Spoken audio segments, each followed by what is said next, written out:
जय हिंद दोस्तों, बच्चन क्लासेस में आप सभी का स्वागत है। चलिए शुरू करते हैं आज की क्लास को। आप कृपया चैनल को सब्सक्राइब कर लें। मैया सैंडू ने दूसरे कार्यकाल के लिए मोल्दोवा के राष्ट्रपति के रूप में ली शपथ। पूर्व प्रधानमंत्री मनमोहन सिंह का 92 वर्ष की उम्र में हुआ निधन। उड़ीसा में हॉकी इंडिया लीग 2024-25 का होगा आगाज। देश में मलेरिया से होने वाली मौतों की संख्या में आई 97% से अधिक की कमी। मुंबई दिल्ली हवाई मार्ग बना वर्ष 2024 में दुनिया का 8वां सबसे व्यस्त घरेलू उड़ान मार्ग। प्रोजेक्ट 17A का पहला स्टील्थ फ्रिगेट नीलगिरी और प्रोजेक्ट 15B का चौथा जहाज सूरत नौसेना में हुआ शामिल। उत्तराखंड सरकार ने लॉन्च की पहली वाइन पर्यटन नीति। 26 दिसंबर को मनाया गया वीर बाल दिवस। ज्ञानपीठ और पद्म भूषण पुरस्कार विजेता एम.टी. वासुदेवन नायर का हुआ निधन। एशियाई युवा और जूनियर भारोत्तोलन चैंपियनशिप 2024 में भारतीय भारोत्तोलकों ने 7 स्वर्ण पदक जीते हैं और टोटल पदक 33 है, लेकिन उसमें से 7 स्वर्ण है। ठीक है। अटल बिहारी वाजपेयी की 100वीं जयंती के उपलक्ष्य में उत्तर प्रदेश के लखनऊ में हुआ अटल युवा महाकुंभ। आइए दोस्तों इसका विश्लेषण देखते हैं। हाल ही में मैया सैंडू ने किस देश के राष्ट्रपति के रूप में शपथ ली है? तो मोल्दोवा की राष्ट्रपति बनी है ये जो है, अगर पूछा जाएगा कि मोल्दोवा की पहली महिला राष्ट्रपति कौन थी, तो यही थी। कौन? मैया सैंडू। ठीक है। और ये अपना दूसरा कार्यकाल के लिए आप शपथ लेंगी, मतलब ये दूसरी बार चुनी गई हैं। नेक्स्ट देखेंगे, पाल केगमा ये रवांडा के राष्ट्रपति चुने गए हैं। निकोलस मादुरो वेनेजुएला के। मिखाइल मिसिस्टिनो ये कहाँ के चुने गए हैं? रूस के प्रधानमंत्री। और साइरिस रामाफोसा साउथ अफ्रीका के। क्लाउडिया शिनबाम कहाँ की हैं? मेक्सिको की पहली महिला राष्ट्रपति। ठीक है। हाल ही में IUCN के पर्यवेक्षण में नीलगिरी तहर सर्वेक्षण कहाँ प्रारंभ किया गया है? तमिलनाडु में। हाल ही में भारतीय वायुसेना और नौसेना में शामिल रैम्पेज मिसाइल का विशेषता क्या है दोस्तों? तो ये हवा से सतह पर मार करने वाली मिसाइल है। हाल ही में भारत सरकार को किस देश के कांके सुनतरई बंदरगाह नवीनीकरण परियोजना का अधिकार मिल गया है? तो श्रीलंका का है। हाल ही में नौसेना स्टाफ के अध्यक्ष पद पर किसे नियुक्त किया गया है? देखिए दोस्तों, नौसेना में अध्यक्ष हैं दिनेश त्रिपाठी। एयरफोर्स के अध्यक्ष हैं अमरप्रीत सिंह और जो है आर्मी के अध्यक्ष हैं उपेंद्र द्विवेदी साहब। और CDS कौन है? मतलब तीनों सेनाओं के हेड जो होते हैं उनको CDS कहते हैं, चीफ ऑफ डिफेंस स्टाफ। तो ये कौन है? अनिल चौहान साहब। हाल ही में दिवंगत मनमोहन सिंह जी ने कौन सी जिम्मेदारियां निभाई हैं? दोस्तों ये प्रधानमंत्री भी रह चुके हैं, वित्त मंत्री भी रह चुके हैं और RBI गवर्नर भी रह चुके हैं। तो RBI गवर्नर कब से कब तक थे? 1982 से 85 तक। ये आपसे पूछा जा सकता है। ठीक है। 1982 से 85 तक ये RBI गवर्नर रहे हैं। और प्रधानमंत्री जानते हैं 2004 से 14 तक। ठीक है। तो ये दोनों इनका याद रखिए कार्यकाल मनमोहन सिंह साहब का। ये जो है इन्हीं के समय पर उदारीकरण, निजीकरण और वैश्वीकरण LPG जो है भारत में लागू किया गया था। और उस समय के प्रधानमंत्री कौन थे? PV नरसिम्हा राव। 46वें अंटार्कटिक संधि सलाहकार बैठक का मेजबान देश कौन रहा है दोस्तों? भारत रहा है। कोच्चि में इसकी बैठक हुई थी, केरल में। हाल ही में आधिकारिक तौर पर भारत में 85वें ग्रैंड मास्टर किसको चुना गया है? श्याम निखिल को। हाल ही में किसे दूसरी बार Green Oscar Whitley Gold Award से सम्मानित किया गया? पूर्णिमा देवी को। हाल ही में चर्चा में रहे #प्ले ट्रू अभियान का संबंध किससे है? नाडा से। नाडा का फुल फॉर्म क्या होता है? National anti doping agency. Okay, जो कि मतलब जांच करती है खिलाड़ियों की, कोई जो है स्टेरॉइड वगैरह लेकर तो नहीं खेल रहे हैं, तो उन्हीं का ये जो है एजेंसी है। हॉकी इंडिया लीग 2024-25 का आगाज कहाँ पर हुआ दोस्तों? उड़ीसा में हुआ है। उड़ीसा के राउरकेला में भगवान बिरसा मुंडा हॉकी स्टेडियम में। ठीक है। पुरुष की तरफ से 8 टीम खेल रही हैं। 8 पुरुष की टीम खेल रही है, 4 महिला की टीम। ठीक है। पुरुषों में सबसे महंगे खिलाड़ी जो बिके हैं वो है 78 लाख के। कौन? हरमनप्रीत सिंह। और महिला में सबसे महंगी कौन है खिलाड़ी? उदित दुहान। ठीक है। ये जो है आयोजन इसका कहाँ पर हुआ है? राउरकेला में। और झांसी में भी खेला जाएगा मैच, लेकिन राउरकेला में इसका शुरुआत हुआ है। वर्ल्ड प्रेस फ्रीडम इंडेक्स 2024 में भारत में कौन सा स्थान मिला है? प्रेस फ्रीडम इंडेक्स में 159वां स्थान मिला है। हाल ही में यूनिसेफ इंडिया के जो है ब्रांड एम्बेसडर किसको चुना गया है? करीना कपूर को। हाल ही में जीएसटी अपीलीय न्यायाधिकरण के प्रमुख पद पर किसको नियुक्त किया गया? संजय कुमार मिश्रा को। हाल ही में किस राज्य ने अजरक वस्त्रकला को जीआई टैग मिला है? तो दोस्तों कहाँ का है? गुजरात का है। WHO की नवीनतम विश्व मलेरिया रिपोर्ट के अनुसार 97% से ज्यादा की कमी किस देश में आई है मलेरिया के केसों में? भारत में। मौतों में भारत में इसकी कमी आई है। 2047 में मलेरिया से मरने वालों की संख्या 8 लाख प्रति वर्ष थी भारत में, जो कि 2023 में घटकर 83 व्यक्ति प्रति वर्ष हो गया है। तो 97% से भी ज्यादा की कमी देखी गई है। ठीक है, 2030 में मलेरिया मुक्त घोषित मतलब होने की ये जो है इंडिया अपना लक्ष्य रखा हुआ है।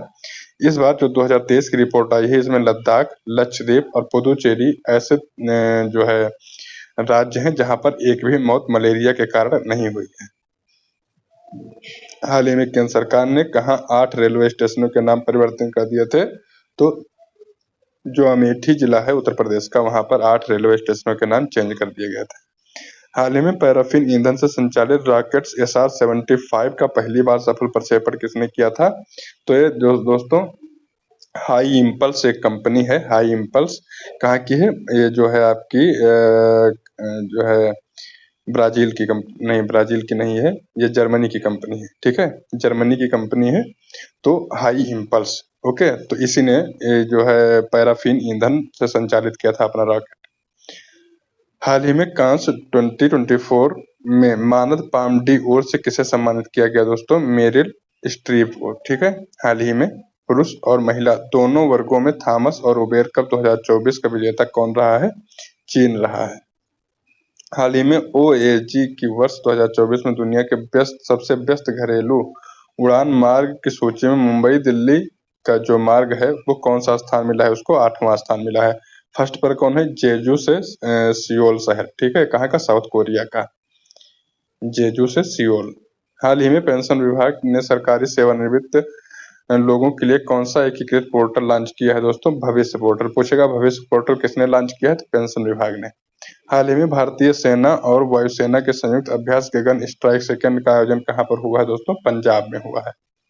हाल ही में विश्व थैलेसीमिया दिवस कब मनाया गया? 8 मई को विश्व थैलेसीमिया दिवस मनाया जाता है। हाल ही में इंटरनेशनल नंबरों से NRI के लिए UPI पेमेंट सर्विस किसने लॉन्च की है, प्रारंभ की है? तो ICICI बैंक ने। हाल ही में पहला स्टील्थ फ्रिगेट युद्धपोत जो है नीलगिरी, क्या नाम है? नीलगिरी, नौसेना में शामिल किया गया है। इसका संबंध किस प्रोजेक्ट से है? तो प्रोजेक्ट 17 है। यहाँ पर देखिए थोड़ा सा ध्यान रखने वाली बात है, जब प्रोजेक्ट 17A से बात करेगा तो कौन सा जो है अपनाया गया है? नीलगिरी, और ये पहला फ्रिगेट है। ठीक है, और प्रोजेक्ट 15B से कौन सा लिया गया है? INS सूरत, और ये चौथा फ्रिगेट है। इससे पहले कौन कौन ले चुके हैं 15B में? विशाखापत्तनम, मोरमुगांव और इम्फाल। ठीक है, अब एक और आ गया सूरत। और प्रोजेक्ट 17A के तहत नीलगिरी ये युद्धपोत है। दोस्तों फ्रिगेट क्या होता है? जो छोटे जहाज होते हैं, ठीक है, नौसेना के। और स्टील्थ क्या होता है? स्टील्थ एक टेक्नोलॉजी है जो कि रडार को चकमा देती है, रडार उसको पकड़ नहीं पाते हैं। ठीक है, रडार के पकड़ में युद्धपोत नहीं आते हैं, तो उनको कहा जाता है स्टील्थ। स्टील टेक्नोलॉजी से बने हुए वो युद्धपोत हों या जहाज हों या वायुसेना के जहाज हों, फाइटर जेट हो, कुछ भी हो, ठीक है, वो स्टील्थ कहे जाते हैं। हाल ही में वायुसेना ने कहाँ ऑपरेशन बॉम्बे बकेट चलाया? उत्तराखंड में। उत्तराखंड में क्यों चलाया? क्योंकि वहां पे जो जंगलों में आग लग रही थी लगातार, उसको बुझाने के लिए ऑपरेशन बॉम्बे बकेट चलाया गया। हाल ही में रूस के प्रधानमंत्री किसको चुना गया है दोस्तों? तो मिखाइल मिशिस्टिन को चुना गया है। कहाँ का? रूस का प्रधानमंत्री। भारतीय और फ्रांसीसी सेनाओं के बीच 7वां संयुक्त सैन्य अभ्यास शक्ति 2024 कहाँ पर हुआ था दोस्तों? तो ये हुआ था उमरोई में। ये उमरोई कहाँ पर है? मेघालय में। हाल ही में संयुक्त राष्ट्र ने अंतर्राष्ट्रीय फुटबॉल दिवस कब मनाने की घोषणा की है? 25 मई को। हाल ही में पहली बार वाइन पर्यटन नीति किसने लॉन्च किया दोस्तों? उत्तराखंड ने। और सबसे पहला राज्य कौन बन गया है जिसने UCC लागू कर दिया है भारत में? तो भी कौन है? उत्तराखंड है। हाल ही में पेरिस ओलंपिक 2024 के लिए क्वालिफाई करने वाले पहले भारतीय पुरुष पहलवान कौन बन गए थे? अमन सहरावत। ये जो है कितने केजी वेट में? 57 केजी में ब्रॉन्ज मेडल इन्होंने जीता था। हाल ही में राष्ट्रीय प्रौद्योगिकी दिवस 2024 कब मनाया गया?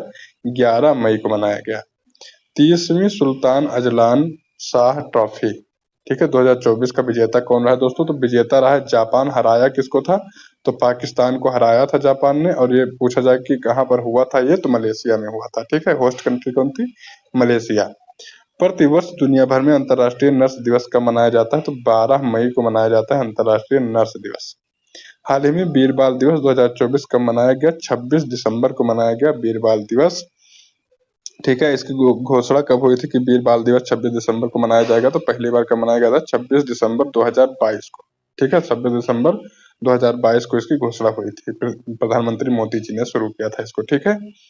और ये मनाया क्यों जाता है? क्योंकि जो गुरु गोविंद सिंह जी के जो साहबजादे थे, जोरावर सिंह और फतेह सिंह, इनकी शहादत हुई थी 26 दिसंबर को। एक्चुअली क्या हुआ था कि 21 दिसंबर को इनको पकड़कर कारागार में डाला गया और 21 दिसंबर से 26 दिसंबर तक लगातार इनको यातनाएं दी गई कि अपना धर्म परिवर्तन कर लीजिए।